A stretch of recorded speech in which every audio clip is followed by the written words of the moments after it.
Well, Israel's doing that which we asked them not to do, which is a full-scale invasion of Gaza. They just have dressed it up. The initial incursions that they went into, if you take a look at the map right now, you see a very impressive drive across the middle of Gaza, splitting it in half into a north and a south. And then you see the Israelis making incursions from the north and then coming down the coastline. Now, if you take that blue, which they've done it in blue, and you remove it, you'll see that this is primarily open spaces. So what Israel's done is avoid all the urban spaces. They've come in and they've gone through the open spaces, and they've done that to surround the place that they bombed the living hell out of. Now they need to go into those urban spaces and clear them out. And this is going to be a completely different game. You know, they sent in Sayat Matkal, the General Reconnaissance Unit, who penetrated into the center of Gaza for a special reconnaissance mission. And then they say, we're in the center of Gaza, we're operating. No, that's just like saying that, we sent, commandos to Desert One during the failed hostage rescue mission and say, we're occupying the central Iran. Really? You're occupying central Iran with a handful of guys on an airplane that have to get the hell out of there when one hits the other. You can't say you're occupying or you have control. You took highly trained troops, they infiltrated in, they did a thing and they came out. That's it. They haven't sent in, a battalion. It's done a fortified position in controlling the space. In fact, they don't control too much space. What you're finding is, even in the open spaces, you see what the bulldozer doing, and they're going in through all the sand dunes and everything, and they're leveling them because that's where the tunnels are that Hamas has been popping out. It's not like Hamas never thought that they would do that, though. I can guarantee that Hamas has a plan B, a plan C, a plan D, a plan E, all the way down. Hamas has thought this thing through. You can't assume that they haven't, based upon the level of planning that went into their October 7th attack on Israel. That was meticulously planned. You have to believe that they've carried out that same level of planning because they lured Israel in. They're getting Israel to do exactly what they wanted Israel to do, which is to come into Gaza and die a death of 1,000 cuts. I was just reading the other day that that's actually a form of torture that's used on people. You literally kill them with 1,000 cuts, and it's very painful. And it takes a long time, and that's what Israel's gotten itself into here. It's always risky, Garland, to be sitting here thousands of miles removed from any problem, and making pronouncements of this nature based upon an incomplete set of data. I'm not sitting in the Israeli command post. I'm not privy to their plans. It's possible they actually know what they're doing.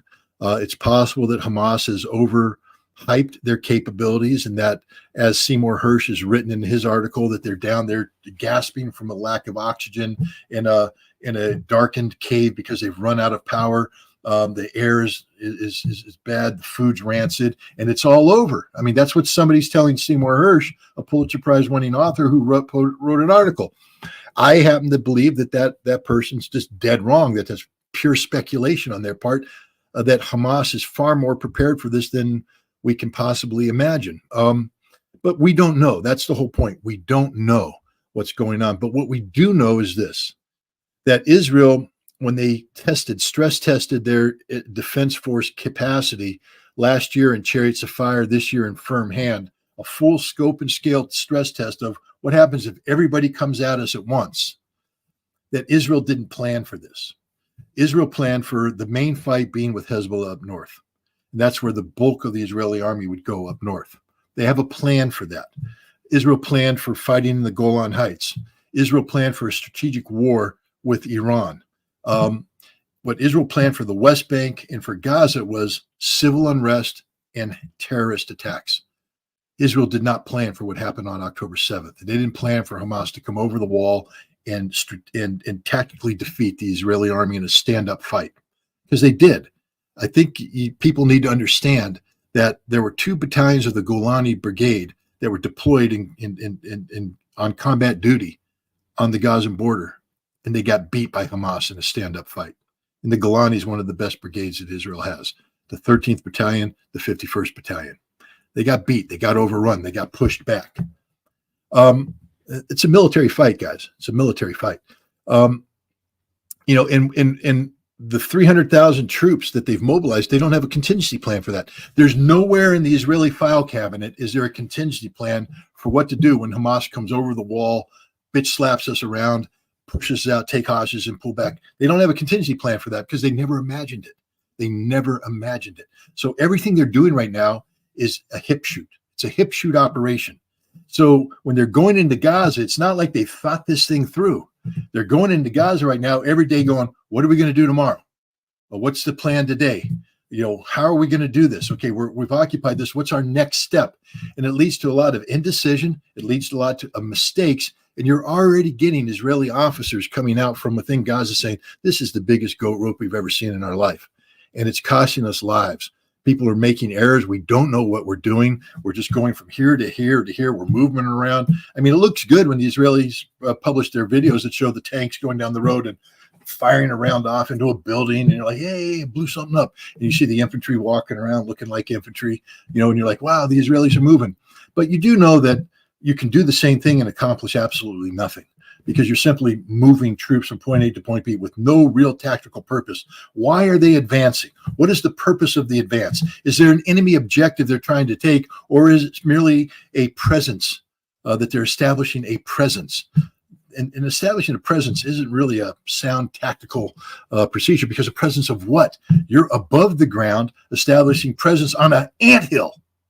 And they come up out of the ground at night, and they're inflicting casualties on the Israelis every night. 5 vehicles, 10 vehicles, 5 dead Israelis, 12 dead Israelis. We're 30 days into this thing, and you're going to just watch as this thing continues. The casualties are going to just continue to rise and rise and rise. And it's only going to get worse as they get into the rubble. Again, I just asked the historians out there, look what happened when the Germans brought in their special pioneer sapper units in October of 1942 to win the final battle of the Barakati factory. As a battle that had to be fought because Germany bombed the factory and the Soviets were dug into the factory. They sent their elite combat engineer units in there, slaughtered, wiped out, couldn't do it. What happened to the Americans, the Poles, the British, the Indians, New Zealanders at Monte Cassino when we blew up this ancient religious place, dropped it down, made a rubble of it in the village, and the 6th Airborne Division of the Germans went underground. We kept trying to take it. We never really took it. We outflanked them and they withdrew. So then we occupied it. But as long as they defended that space, we couldn't take it. And this is just above ground. Talk to the Marines at Suribachi, talk to the Marines at Iwo Jima as they advanced on this tiny little island that had 14 kilometers of tunnels underground. And now the Japanese kept popping up and shooting them, popping up behind them. They'd advance, the Japanese come up behind them. I mean, it drove the Marines crazy. We lost a lot of Marines because of that. And that was with a desert island on top. Now you combine a Stalingrad-like collapsed urban environment with an Iwo Jima-like tunnel system underneath, and it is a nightmare. And if you haven't planned for this, you don't have a plan. And that's the problem with the Israelis right now. They don't have a plan. They don't have a political plan. They made these harsh statements. First of all, we have to understand this, Garland. Benjamin Netanyahu is saying things that he's not going to be around to see implemented. He's a failed politician. He's a man who oversaw the greatest defeat of Israel in Israeli history. He's a disgraced politician. Thousands of Israelis are protesting outside of his residence right now, demanding his immediate resignation. It's only going to get bigger. This is on top of the hundreds of thousands of Israelis that were demanding his resignation before October 7th because of his rewriting of Israeli basic law to disenfranchise the judiciary so he couldn't be held accountable for corruption charges. This is a corrupt individual who is a failed politician overseeing a panicked administration, desperately trying to make themselves relevant by speaking the language of war when the fact is they're not going to be there when it's time to negotiate the peace. So I would take everything that Benjamin Netanyahu says and flush it down the toilet of life, because somebody else who isn't named Netanyahu is going to be around when this thing comes to an end. Because he's done. He's finished. So are the generals. You see the Minister of Defense Gallant out there every day talking tough. How tough were you on October 7th, Gallant? You failure. You loser.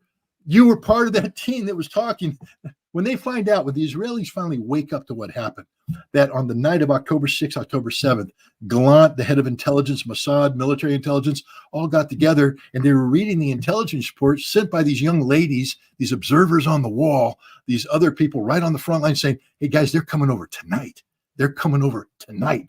We need you to sound the alarm. We need you to call up the reserves. We need you to get ready because they're coming tonight. And they all looked at that and went, yeah, we'll sleep on this. Put it away. Woke up in the morning. They came over. When this comes out, that they didn't order a stand to, they didn't bring everybody up on high alert. They didn't sound the alarms in the kibbutz so that the security forces could get out of bed, arm themselves, and assume their defensive posture. They didn't bring up the reinforcements. They didn't get the helicopters in the air. They didn't do any of that. When that comes out, how much political viability do you think these people have? None. Zero. Scott, something I wanted to ask you about. I did a video on it yesterday, but I think two things happened. So this particular incident showed that Israel, from the perspective of intelligence and of military effectiveness, was ill prepared for actual combat. That it seemed to me it was a nice show, but they were not prepared for actual military conflict. Now, I say the same thing about Ukraine, that the U.S. was exposed to me. And let me say this. What we see is this. The U.S. is sending 2,000 Marines here, 500 there. That ain't nothing. You know that. Poland, remember this? We're sending the 101st Airborne or 82nd Airborne. And again, a few thousand guys with lightly armored, blah, blah. These are symbolic movements of troops, right? This is not saying we're going to send a fighting force. Here's what we're seeing. The U.S. can send in some ships and project power that way. They can, make some threats. They can drop a few symbolic soldiers. In Ukraine, people kept saying, the U.S., they want to get in. They're looking for an excuse to put boots on the ground. And Scott, every week you'd say, they ain't got boots to put on the ground. They can put boots on the ground, but there ain't going to be no soldiers in those boots. If the boots can fight, they got a great chance, but they got to have soldiers in them. What is being exposed, I think, Scott, is the U.S., it's all a fraud. Before the U.S. had military, they could put tanks and stuff on the ground and they could go fight. But now the U.S. can't go anywhere. We can't do a real war. What I mean is this. We can attack somebody. We can fire some missiles at them. We can fly some planes over them and drop some bombs. And after the first couple of weeks and the bombs have been exchanged and missiles have been exchanged, and now it's a ground fight. I told you my brother, who was a special forces, always says, in the end, it comes down to a man with a rifle. You got to put soldiers with rifles, and you got to take ground, and you got to hold ground. The U.S. now, all we can do is fly over and bomb people. We can't go to war because we can't do a ground war. Forget it. Your thoughts, Scott? Well, no, that's the sad fact. I mean, and here's the disturbing thing, Garland. We spend $800 billion a year on defense, and that's not even the whole truth. It's closer to $1 trillion when you get into secret budgets and you get into, the way they play financial games with all this stuff. So we spend a lot of money on the military, but where's it go? The one place it doesn't go is enhancing our conventional military power. We spend a lot of money on developing weapon systems, a lot of money on healthcare. My parents are retired military, so please keep funding healthcare for them. They earned it. They put in their time. But it's expensive. That's just the reality of it.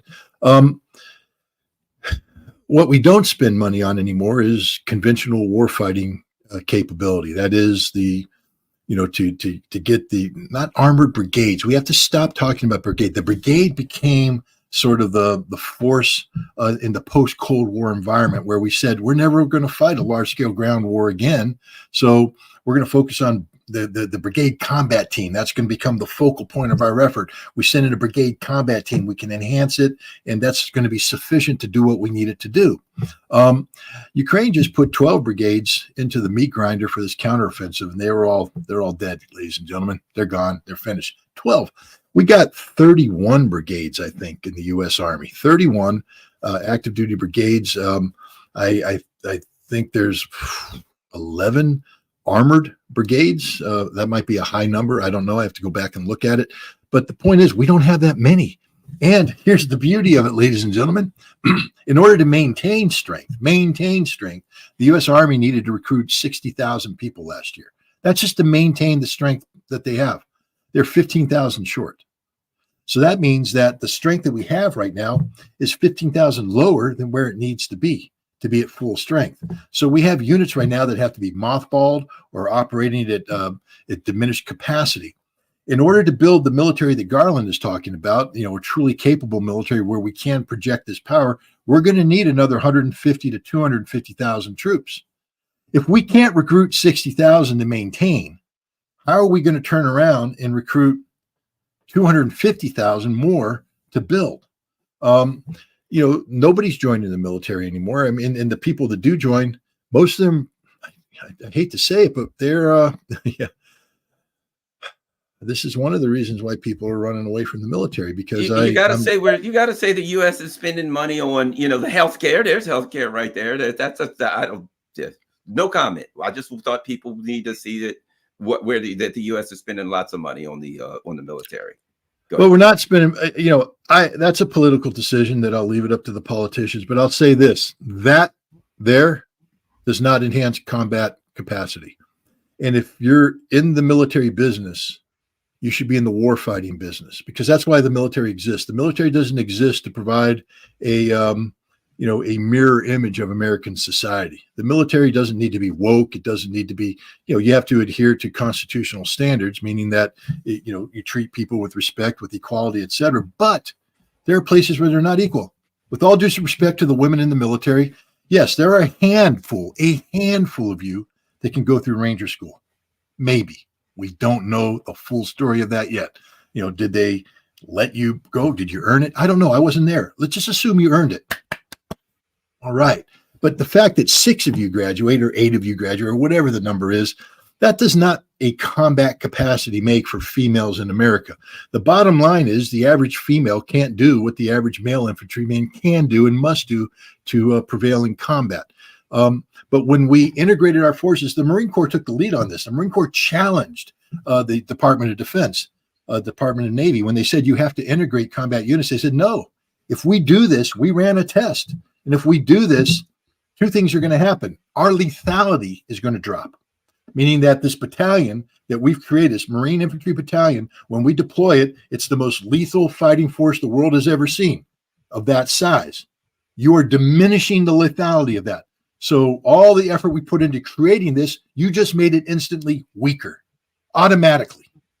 And not just are we going to not be able to kill them more, we become less efficient, which means our casualty rate will also increase. So we're killing less of them. They're killing more of us. We just neutered the Marine Infantry Battalion, neutered it right off the bat, just a starting block. Before the war even started, military math, Garland, military math is what I specialize in.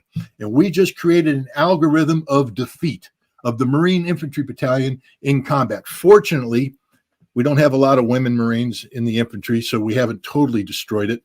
But, the Army is integrated that way. You bring in transgendered, look, to each his own or her own, or their own, or whatever pronoun they want to use. I don't care. I respect every individual's right to be an individual. Practice what you want to practice, as long as you're not hurting other people, as long as you're not trying to talk, underage kids into changing their sex. Once you reach the age of 18, dude, if you want to be called she, if you want to do this, if you want to do that, do it. This is America. Do it. You're not going to do it on the taxpayer dime, though, and you're not going to join the military to do that, because the military's business isn't to further your transgendered identity issues. The military's business is to close with and destroy the enemy through firepower and maneuver. End of story. And if you're not spending money on that, then why are we spending money? And we haven't been spending money on that. So we have a military right now, as you pointed out, that's incapable of winning a single war. There's not a war out there we can win right now against a major opponent without resorting to nuclear arms. We cannot beat Iran. I know people don't want to hear that right now. Scott, you're un-American. You're anti-American. You're a traitor. You come up with it, pal. I've done the op plan to go up against Iran. I know what it takes to go up against Iran. And Iran's a lot better today than they were when I helped write the op plan. We couldn't execute that op plan today because we don't have the force structure to do it. Forcible entry. Forcible entry. That op plan was predicated on the Marine Corps doing forcible entry into Chabahar and Bandar Abbas. I'm not giving away top secrets here, ladies and gentlemen. Forcible entry. But that was at a time when the Iranians didn't have the military they have today. Now the Iranians have area denial weapons. So as we come in to do our World War II style legacy operation, launch the landing craft, and they come, and the boys are in the ships, coming in, bobbing and getting seasick, coming in there. It's Saving Private Ryan. They're hitting the beach. They're running out. LCAC's running in. Helicopters running in. They ain't never going to get to that point, because about 400 kilometers that direction, the ship got hit with a missile and it got sunk with all the Marines on board. That's what happened. It's not Scott Ritter making this up. General Berger, when he became the commandant on the Marine Corps, the former, when he came in, he said, I'm changing the legacy system because this World War II approach to amphibious operations doesn't work anymore. He transformed, I think it's either 1st Marine Division or 3rd Marine, the Pacific Marine Force. He's transformed them from traditional things. He's restructured them so they can fight and prevail in a South China Sea environment against China. So we come in with smaller forces, more mobile forces. So if they sink a ship, we lose 75 Marines, not 2,000 Marines. And he's changing. We can't fight. Where do you think we're going to offload all the troops we need? Let's say we have them. It's going to take 900,000 troops to beat Iran, ladies and gentlemen. 900,000 troops. We don't have them, but let's say we did have them. Where are we offloading them? What port? Because, I was involved in the planning of the Gulf War. I'm familiar with every aspect of the tip fiddle and the flow of forces. Every port we landed in there was a permissive landing environment, meaning that we came in with standard port operations, bring the ship in, offload it, waiting area here, move it over here. There was no incoming fire, no ships on fire. I planned a seizure operation of Alfal Peninsula, where we came up with a modern-day Mulberry Harbor. If you know the story about Normandy and how we sunk ships to create a harbor protected area, storm came in, it didn't work. But I came up with a plan where we were going to do sort of the equivalent of a causeway, roll-on, roll-off ships. The first one beaches, the second one comes in, hooks up with it, and basically you build a long highway out into the ocean using roll-on, roll-offs. Each ship is combat loaded, meaning the troops are in there going off the ship as they would be in combat formation, and you flow a division's worth of Marines in that way, and you have multiple lanes so that if one gets taken out, you can continue to flow. But we could do that only because we didn't have to worry about the Iranian. If we tried to do that mobile causeway operation against the Iranians, would make it so they sink all the ships before they got there. This is the fact. Airports, we're going to just land in an airport? No, they're going to have air defense shooting us down. They're going to be pocketing how do we project this power in, and then how do we sustain it? Wars are won by logistics. We used to have pre-positioned capabilities all over the world. We pay a lot of money for them. We don't have those anymore, not of the scope and scale that we need. Right now in Kuwait, we maintain a brigade's worth. In Poland, we have 2 brigades worth. Brigades. Why are we talking brigades anymore? We need to be talking divisions. We need to be talking corps if you want to fight serious wars. To fight the Russians, who just, again, military math, Garland, they expanded the military from 900,000 to 1.5 million. That's 600,000. I just want to remind everybody out there, we were 15,000 short in our recruiting goal to get 60,000 to maintain our force level. Russia just went from 900,000 to 1.5 million, 600,000. But this doesn't include the special military operation, which has 300,000 reservists and 300,000 volunteers coming in. Russia absorbed 1.2 million people into their armed forces, or in the process of absorbing them. 1.2 million. And this means that they're putting uniforms on them, they're training them, they're arming them, they're equipping them, they're building force structure with modern equipment, with the logistical sustainability, all that ammunition you need to go to war, not just your basic combat load, but it's there to last you for months, is being stockpiled while they're engaged in a major shooting conflict with NATO in Ukraine, and they're winning. And you want to go to war against them. Now, I haven't even gotten into the Chinese yet and what the Chinese can do. Let me just leave it at this. You know that, what was that song? MC Hammer, Can't Touch This? That's the song the Chinese are running around doing right now. Can't touch this. You know, we can sit here and talk all we want to do about Taiwan. The Chinese are just going, can't touch this because we can't. We got nothing to touch the Chinese except nuclear weapons. And the moment you have to default to nuclear weapons, you're saying that basically you got nothing. Ladies and gentlemen, we got nothing. Wow. Well, the bottom line is this, as Carl Sagan put it, the nuclear weapons are like two adversaries standing waist deep in gasoline. One of them has 3 matches, the other has 5. So to use nuclear weapons is not to win a war. It's to immediately lose a war. As soon as you fire it, they're going to start flying and you've lost. It's just to say, well, you know what? It's Hitler in the bunker. Well, everything's gone. I guess I'll shoot myself and my girlfriend here and we'll just die. That's all nuclear weapons is. And that's the only thing we got left is suicide. It looks like it looks to me. And it appears to me that I put it like this, Scott. I don't consider Israel a country. I consider it, Alexander Haig said, it's our unsinkable aircraft carrier. Joe Biden said, if Israel did not exist, we'd have to create it to address our interests in the region. It's not that Garland doesn't consider it a country. It's that the leaders of our country consider Israel a United States military outpost in an oil-rich region. And that outpost, and this is what I think the big deal is. One of the things you keep hearing is deterrent.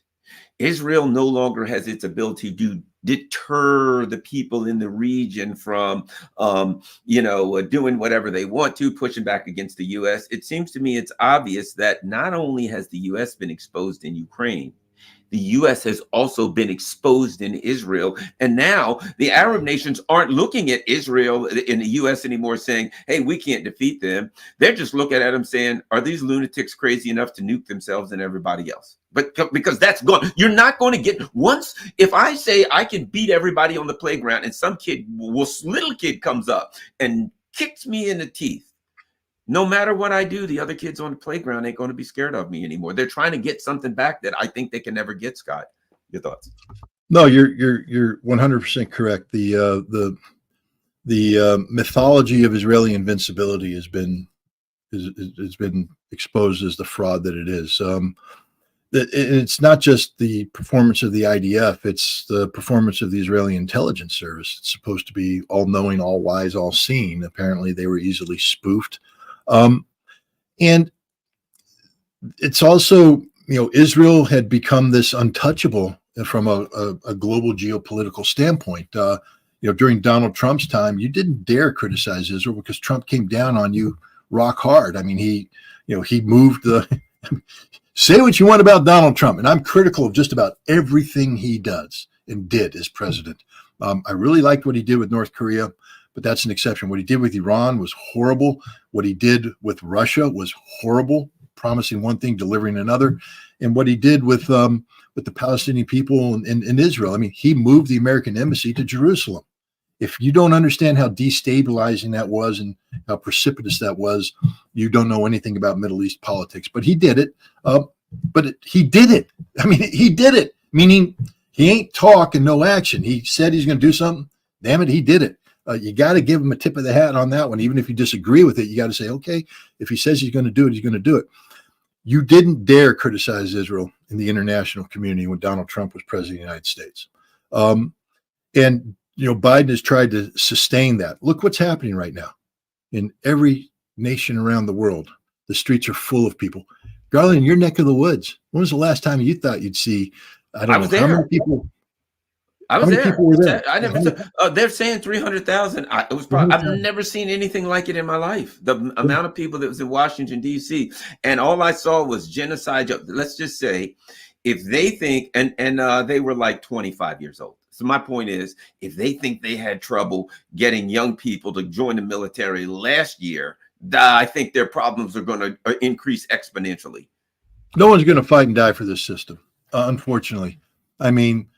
I'm not denigrating the people that are serving today, but I will say this, that if you go and you poll their motives, that the majority of their motives are economic in nature, that these are people who, the majority of the new recruits are people who are having difficulty adjusting to the reality of civilian life and chose the military as a structure, a mechanism of, engendering some sort of social and economic stability.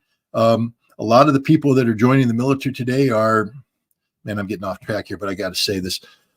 When I joined, we had people that could take a punch in the face and not cry about it. We had people that could fail and pick themselves up, dust themselves off, and the drill instructor and whoever didn't have to worry about hurting our feelings. We were there to get tortured. We were there to get beat. We wanted to be beat. We wanted to do this. We wanted to prove ourselves, to be the men that we were, the women that we were. We needed to prove ourselves, and we did. And we emerged from that stronger. Today, they got yellow cards for timeouts. Timeout in basic training. There ain't no such thing as timeout in basic. I got a yellow card. You're hurting my feelings. No, quit. Get out. Go to the dysfunctional platoon. I'll run you through the drill ground forever until you die or you adjust. But you're in the military. This ain't child's play, but it has become child's play. We have a bunch of very soft souls, soft spirits that are in the military today that can't handle the rigors.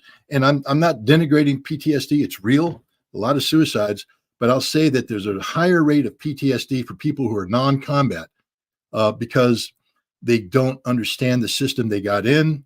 And they can't adjust back to the reality. They didn't adjust well before they went into the military. The military, they didn't adjust well there, and they couldn't adjust coming back. And now they got issues. And the reason is because of their psychological profile. And now you're telling people that you want them to go fight and die for genocide Israel. You want them to go do something in Ukraine where the Banderas are. You want them to take on China and they're going, no, why do we want to do this? We're not going to join. If you join the military, it's to, uphold and defend the Constitution. But what that really means is you want to defend your country because the Constitution defines your country. There's a lot of people looking at America today, right, going on, this ain't worth defending anymore. This sucks. This is bad. Fix it. Then I'll die for it. Why don't we spend more time trying to fix it and make it something worth dying for than telling me to go off and die for something that